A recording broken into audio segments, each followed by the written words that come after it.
Hey guys, Will Durst here. Did you ever paint yourself into a corner? Your first thought is, how did this happen? Well, in the case of our looming transportation fiscal cliff, it's a little complex, but very interesting.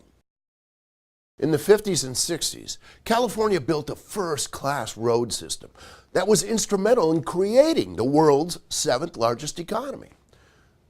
Is that an Edsel? The system was funded primarily by state and federal gas taxes, which was the perfect user fee back then. But by the 1980s, the gas tax was not keeping pace with California's growing transportation needs, and the legislature was reluctant to do anything. Faced with the state's inability to provide adequate resources, counties took matters into their own hands with local sales tax measures to fund local transportation improvements. Now, 30 years later, local sales tax programs have become a major source of revenues in California's transportation funding toolbox. But faced with a tough 2/3 majority requirement, many counties, particularly rural ones, have not been able to get needed funding transportation measures approved. Making matters worse, the state legislature started siphoning away some of our transportation funds to cover the growing deficits in the state's general fund. The legislature, when they could, will take that money for other purposes. They siphoned off, like I say, billions of dollars to go to other state-supported programs when times are tough. And only when the economy improves do we have the opportunity to get that money back, and we need to stop those raids on the transportation funds. In the early 2000s, Sacramento officials diverted hundreds of millions of dollars away from public transit programs. In fact, it got so bad one year they took away $1.3 billion from transit construction and operating programs. That meant we couldn't procure new train cars, we could not expand light rail systems, we could not buy new clean fuel buses, and most of our transit agencies had to cut back on local service in their communities.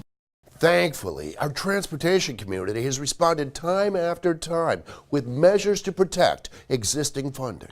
Back in 2002, the construction industry sponsored Proposition 42, which was a constitutional amendment to protect the sales tax on gasoline and also dedicate it to transportation. 4 years later, we sponsored Propositions 1A through 1E. In that package was a $20 billion transportation bond, which has funded a lot of very important projects that were sitting on the shelf for many years for lack of funding. Then in 2010, we went back to the drawing board in the area of protection because we found that the legislature was still able to raid transportation funds. And we sponsored Proposition 22, and that really put a lockbox on transportation funds and has been a great help to transportation. Protecting transportation funds was critical, but that's not enough.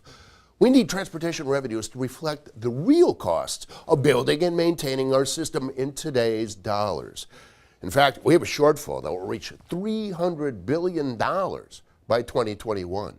You know, the big impact on the taxpayer, if we neglect this problem today and we don't take the small steps at a relatively affordable cost to repair our streets and roads now, we're going to pay 10 times the cost in the future. We need reforms in how we can spend our transportation dollars more efficiently. But the bottom line is we need more money as well. I know it's the 21st century and we need the information superhighway, but you know something? We still need concrete and asphalt highways too. So I hope this description of the journey to the transportation fiscal cliff has been helpful. But now it's time to get back to work because we're going to solve this and solve it now.